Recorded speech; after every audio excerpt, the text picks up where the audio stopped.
Alright, just gonna do kind of try to do a quick update here on the Wolverine. About 3,500 rounds through it. I would say about 2,200 of that's probably 5.56. The rest being 308. I know there's concerns online about wear and stuff on the Wolverine, mostly dealing with the aluminum rails instead of the steel rails like on the MDRX. So I was going to do kind of a video updating that, just showing what I've seen.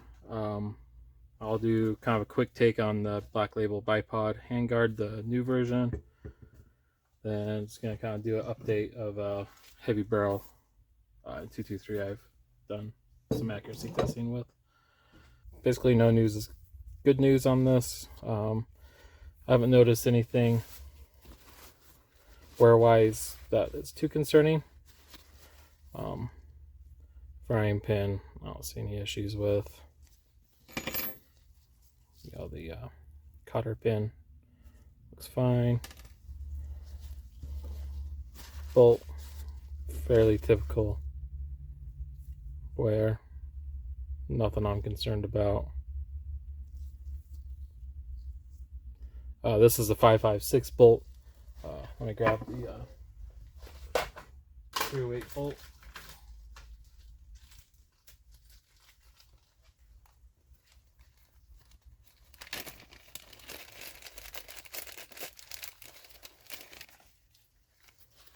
Here's the 308 bolt. I probably should clean it. But basically the same, nothing concerning. Just got some gunk on there, but no concerns there. Cam pin, probably the only thing that maybe I'd have concerns about, but you can see some kind of the wear there. That pretty much appeared pretty soon, and it's pretty much stabilized. I haven't really seen it degrade any further. I did actually order a spare one of these from Desert Tech, so if that is something that concerns you, you can order a spare one. I don't see any long-term issues with that, though. Like I said, it's pretty much stabilized kind of where it is. Bolt carrier,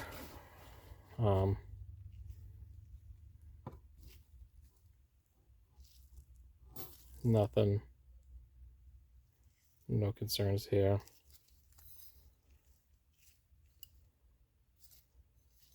So look at the cam pin in there, or the cam pin path. I don't really see anything concerning, just typical wear patterns.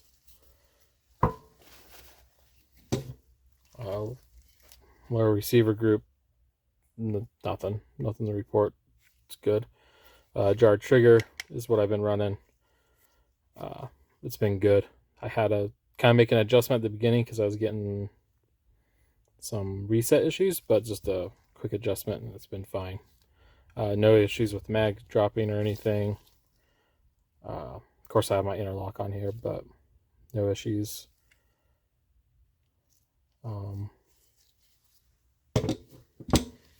Upper receiver, which a lot of people are curious about. So here's where you kind of like your cam pin interacts. This is a still insert.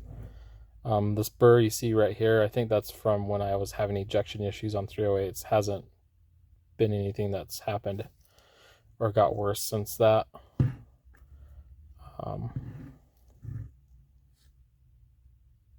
But I don't see anything on here wear wise I'd be concerned about.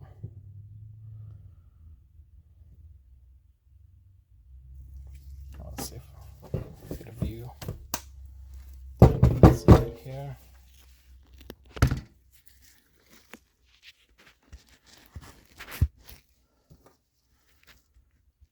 That's probably not going to come out very good on camera.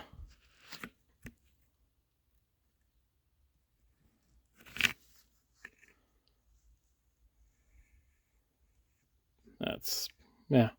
But looking at it with my eyes, I don't see any issues. I don't see any issues on feed ramps, extension, anything like that. So no concerns there.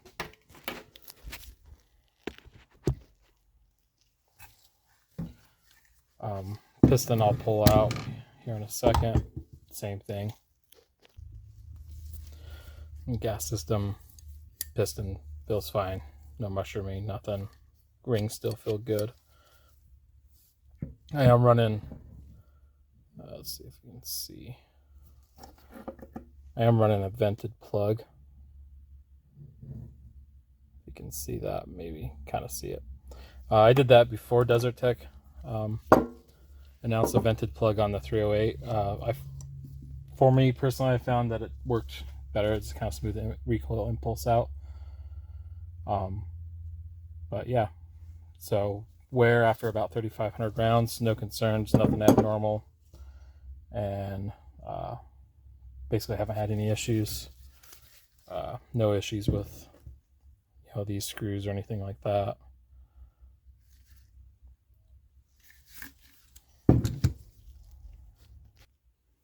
Only other area that I had concerns about, I kind of alleviated myself, was this butt pad.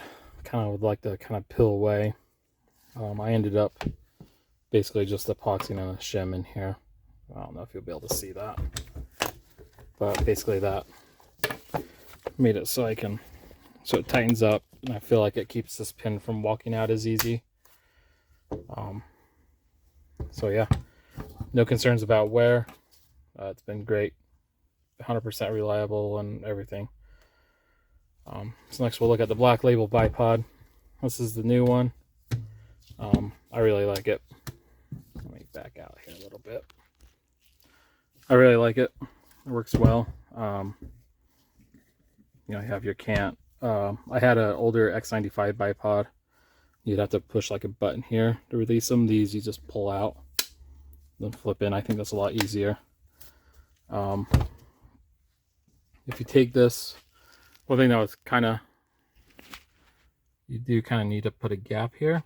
So if you do sync that up, then this will end up being canted up. So when you do mount it, it's good to probably kind of get a straight edge along that top if you want this to be true.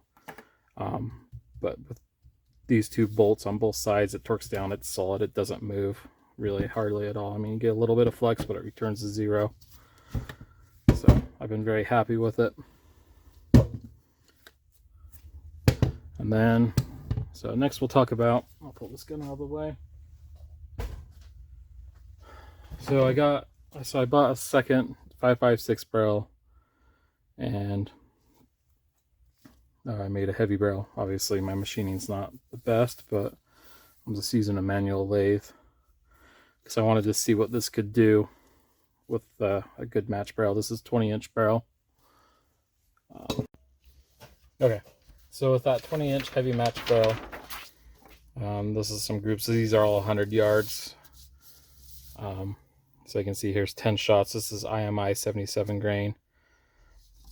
Nice cluster here, but then I had this guy. No idea what happened there, but it's pretty respectable. There's 5 shots here. Pretty good. Here's a 10-shot group. That was pretty good.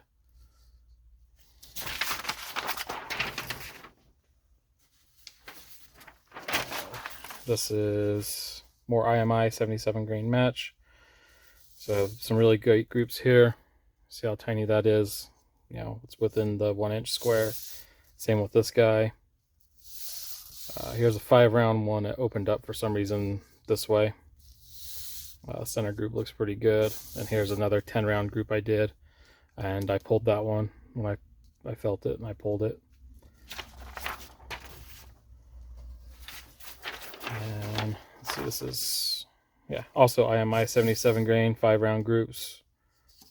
There, and then I had this one, some random. I'm not sure, I didn't pull it, but overall pretty good accuracy with the barrel. So I think it's better than what I was getting with the lightweight profile Desert Tech barrel. So there we go. That's kind of a quick update about 3,500 rounds later. No issues. Still liking it. Still my favorite bullpup. I have X95, and I've had the Tavor Star, FS2000, Hellion, RDB, and this one's been my favorite so far, and it's been reliable and happy with it so far. I'm gonna keep shooting it, try to do some more accuracy testing, try different ammo. If I get around to it, maybe I'll do another barrel in 308 or 6.5 or something. I just have a lot of things going on. I just have an old manual lathe, so this just takes me a long time to make them. Hopefully someone else with better machine shop capabilities starts making barrels, or Desert Tech offers heavy barrels for them. It's not something I really have the capacity to do here in my little shop, but there's great potential here to have a rifle that's, you know, close MOA accuracy or better, be able to print tiny little groups. All right, well, thanks for watching.